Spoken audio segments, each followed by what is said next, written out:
À l'institut, Pénélope et Billy rejoignent Laetitia qui est en train de réviser pour le championnat. Si Billy s'excuse au nom de Tom et Thibaut, Laetitia la soupçonne de penser comme eux, en l'occurrence, qu'elle n'a pas le niveau pour participer au championnat de maître d'hôtel. Elle refuse donc ses excuses, déterminée à leur prouver qu'elle a sa place dans la compétition. Une fois Billy parti, Pénélope avoue à Laetitia qu'elle est plutôt étonnée par son revirement. Laetitia explique qu'elle a promis à Hippolyte de garder le secret sur sa maladie pendant quelques jours, admettant que cela l'arrange bien pour pouvoir participer au championnat. De son côté, Stanislas confie à Antoine qu'il s'inquiète pour Laetitia. En effet, il connaît les méthodes d'entraînement de son père et craint qu'il n'en use sur sa compagne. Antoine pense au contraire qu'il va se tenir à carreau. Pendant ce temps, Jasmine retrouve Thibaut dans le parc. Comme il n'a toujours pas vu Jim depuis son retour à l'institut, Jasmine l'encourage à lui parler. Mais Thibaut est persuadé que Jim ne lui pardonnera pas de l'avoir embrassé. Il préfère rester concentré sur le championnat. Au même moment, Jim les rejoint. Il tape une crise de jalousie à sa petite amie, puis reproche à son frère d'être revenu comme une fleur. Un peu plus tard, Jasmine retrouve Jim et tente de lui ouvrir les yeux sur la situation. Elle sait pertinemment que les deux frères s'aiment et veulent se réconcilier, mais qu'aucun des deux n'ose faire le premier pas parce qu'il se sent blessé. Jim reconnaît être tiraillé. Au studio, Stanislas retrouve son père en train de cuisiner. Il remarque qu'il a une absence.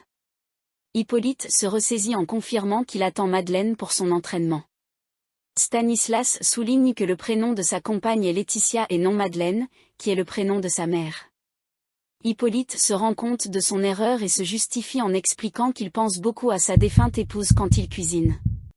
Stanislas constate d'ailleurs qu'il est en train de préparer son plat signature, un turbo aux aubergines.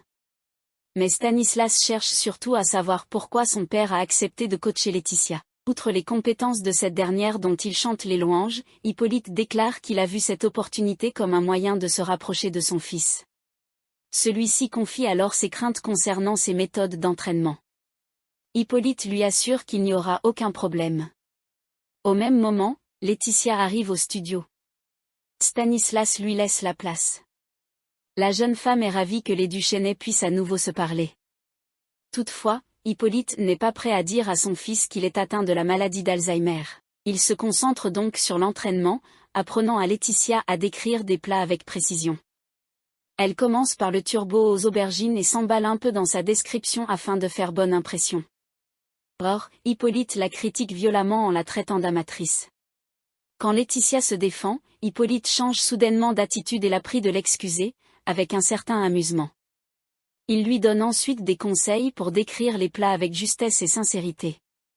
À la fin de l'entraînement, Hippolyte félicite son élève pour ses progrès, mais il l'appelle Madeleine et la prend pour son épouse, l'invitant à rentrer chez eux après avoir fermé leur restaurant.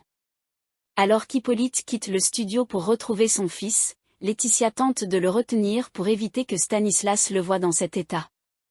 Mais Hippolyte la saisit violemment par les épaules et la jette contre la porte. Sous le choc, la jeune femme se laisse tomber par terre, tandis qu'Hippolyte tourne les talons et s'en va. Ayant quitté l'internat, Matteo a passé la nuit sur le canapé chez Laetitia. Quand il se réveille, il propose de ranger sa vaisselle de la veille. Mais Lionel et Inès lui font croire qu'ils ont l'habitude de manger les restes qui traînent. Pendant ce temps, en cuisine, Solal et Vic font remarquer à Jude qu'il est légèrement maniaque sur les bords. À la fin de la journée, Matteo rentre chez Laetitia. Il retrouve alors les chaussettes sales d'Inès sur son oreiller. À bout, le jeune homme s'attelle aux tâches ménagères. Lionel et Inès sont ravis que leur plan ait fonctionné, Matteo s'est mis à tout ranger et nettoyer lui-même. Dans le parc, Léonard se plaint de Gaspard auprès de Maya car il l'empêche de dormir. En effet, la nouvelle lubie de son colocataire pour lui pourrir la vie est d'écouter des chansons d'opéra très fort.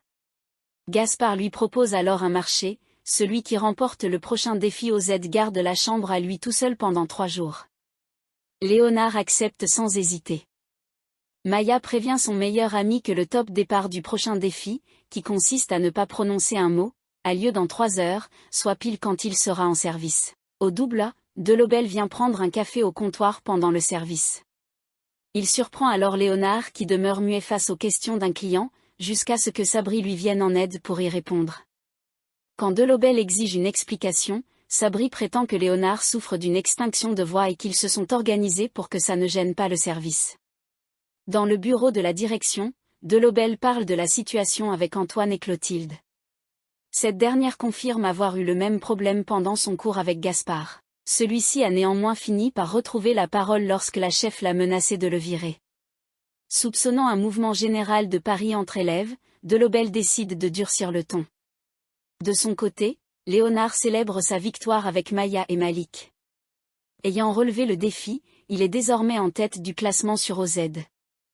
Le jeune homme ne peut s'empêcher de narguer Gaspard, lui rappelant les termes de leur deal, à lui leur chambre pendant 3 jours.